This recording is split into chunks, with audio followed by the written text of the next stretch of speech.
Is this one more special because of the thing, or just because of all the stuff you guys, heartbreak last night, travel situation, one of the biggest opponents who's one of the hottest teams in the West? I mean, how did you do it? Well, it's as I told Vic right after the game. As a coach, we live day to day, game to game, quarter by quarter, and that was my first reaction. Was I'm just so proud of our guys for gutting out a win like we did tonight. That third quarter is one of our best quarters of the year, and so we responded coming out of the break. Our defense was outstanding. We got out and ran, and we started playing Denver Nugget basketball. So that's number one. Is records and accolades, that's all cool, but we have a job to do, and that's to win games. And so to go on the road the second night of a back-to-back after a come from behind tough loss last night, I'm really pleased with that. And then as you reflect, obviously, and you think about, okay, the 433 and what does that mean?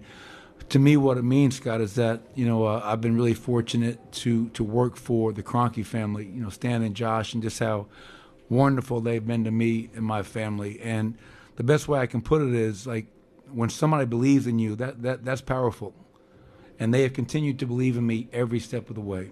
And I don't take that lightly. Obviously, this league, as a coach, you need players. And I've been blessed to have a lot of players come through that door in 10 years. And so I say thank you to all of them. And obviously, I mean, when you get a chance to coach a legendary player like Nikola Jokic, who makes my job easier every day. And then you have guys like DA and all my coaching staff, Ryan Bowen's been with me every step of the way. He just joked that he should have a banner up there that says most assistant coach wins, because he's been with me for 10 years. So I've developed, we're like family, all these coaches. And obviously you have, Tim Conley, he saw something in me, he believed in me, and he brought me in front of Josh Kroenke and said, this is our guy. And without that endorsement from Tim and Arturis, I'm not the head coach in Denver. That's simply stated. So, I have to give credit where credit is due, and most importantly, my family. My wife Jocelyn, my two daughters, Caitlin and Bridget. Life of a coach is not easy. You're gone. It's a crazy schedule. The demands, and my mother, obviously, my number one supporter. So I'm really lucky to have a great group of people behind me. That love me and support me every single day. From the hallway, it sounded like it was a pretty fun scene in there. How did you guys celebrate? How did they honor you? And what did that mean to you?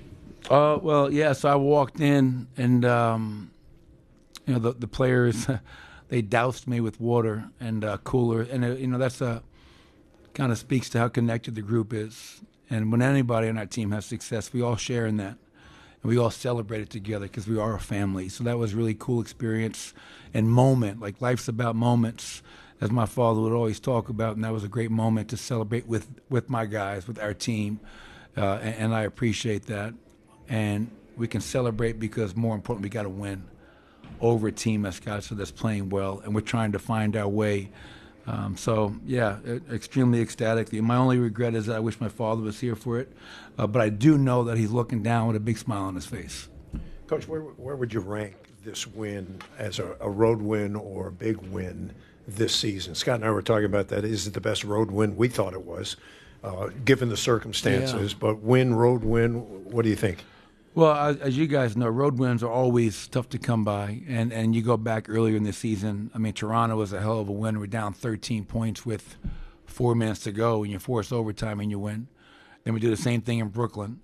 Our last game in Memphis where we got a win. But tonight, knowing the storied history between the two franchises, the fact that they've been playing very well, and for us, we're on a back-to-back. And so everything is kind of, piled against you. And that's where resolve comes in. That's where mental toughness comes in. And our guys in that second half were just, it was just so much fun to watch us, how we guarded, how we ran, how we executed.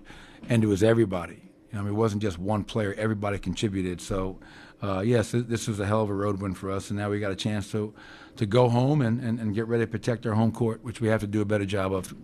Michael, you said that third quarter may have been the best basketball you've seen this group play this year, and it was a balanced attack, but Russ in a building he knows so well, on nets he knows so well. What did you see from him, particularly in the third?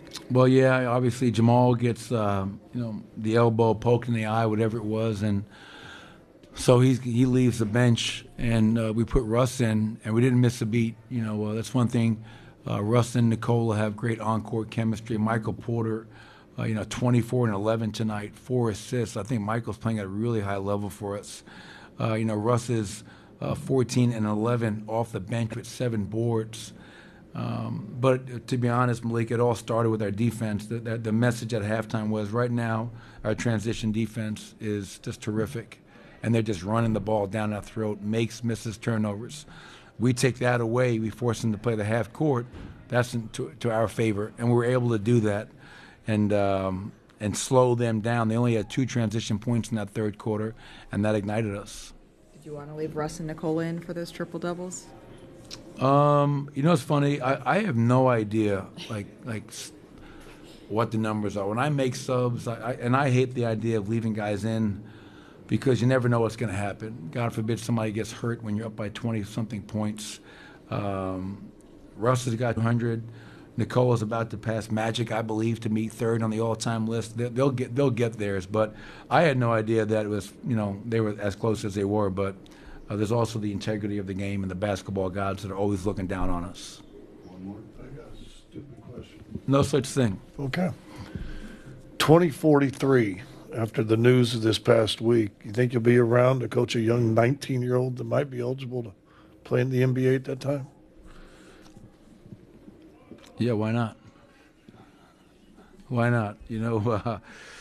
I think about Coach Popovich all the time, and I think about him a lot lately because everything he's going through and the deep regard I have for him and everything he's done for me. But then I think about his career arc and what he's done in San Antonio around Timmy, Tony, Manu, and those great teams that won 5 championships, and to see now them go through the evolution of a franchise. You work your way up, you're at the top, you go down, and then you start to rise again. I'll be here as long as they have me, and so hopefully that's for a long time. Thank you, Coach. Thanks, everybody. Appreciate it.